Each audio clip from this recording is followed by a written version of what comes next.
All right, let's just jump right in. Picture this, a tiny strip of water so narrow at one point it's just 33 kilometers wide that basically has the entire global economy in a chokehold. We're talking, of course, about the Strait of Hormuz.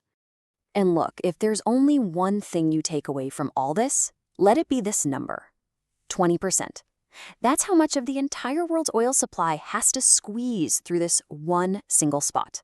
It's a crazy number, and honestly, that's just scratching the surface.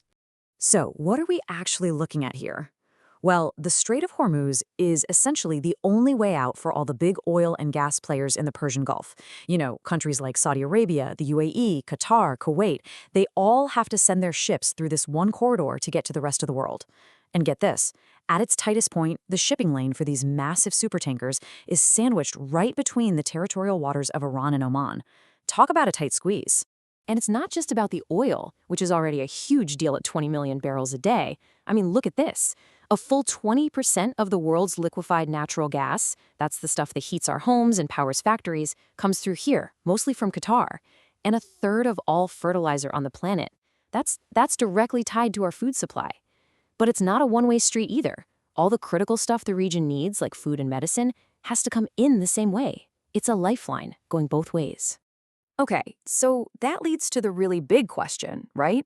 What happens when somebody closes this thing? What does it actually look like when this global tap gets turned off?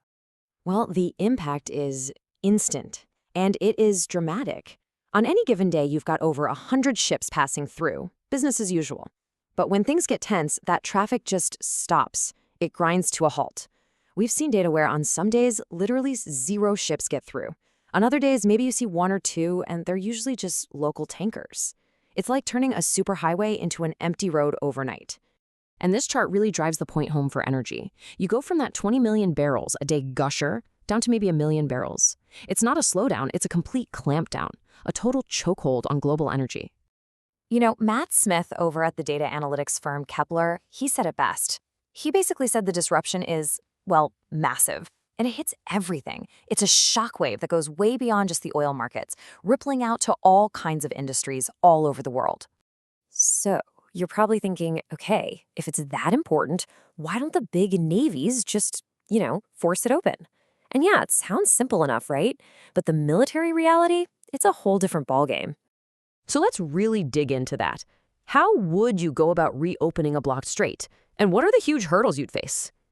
Well, we've actually seen something like this before. You have to go back to the 1980s during the Iran-Iraq War. The U.S. Navy started this thing called Operation Earnest Will, basically escorting Kuwaiti oil tankers through the danger zone. And it kind of worked. It stopped the direct attacks on the protected ships.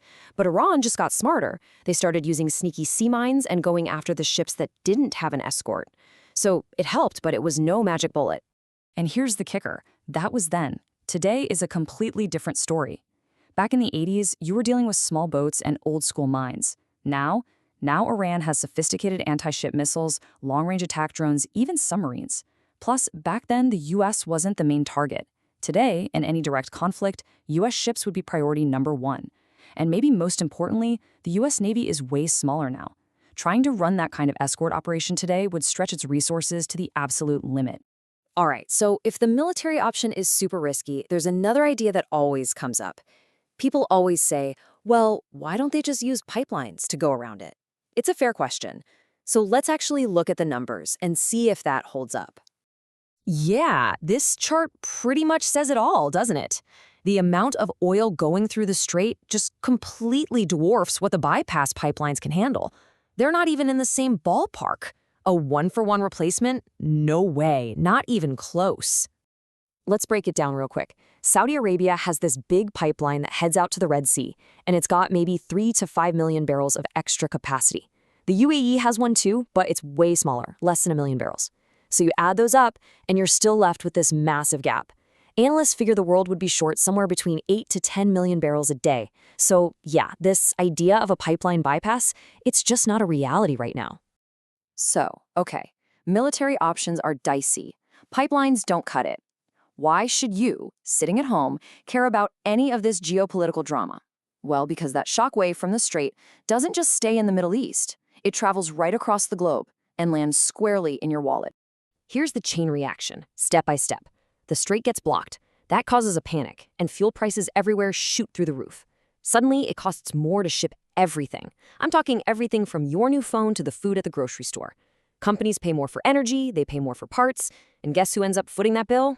Yep, it all gets passed on to you when you go to buy something. And just to put a real number on it, during past flare-ups, we've seen diesel prices jump by over $1.50 a gallon. Think about that. What runs pretty much every truck that delivers every single thing to every store? Diesel. So when diesel costs more, everything you buy costs more. It's a simple, unavoidable fact. And all of this leaves us with a really tough, kind of unsettling question. If forcing it open is so risky and going around it isn't an option, how in the world do we secure this vital artery without everyone paying a heavy price, not just at the gas pump, but for everything? Honestly, there are no easy answers here.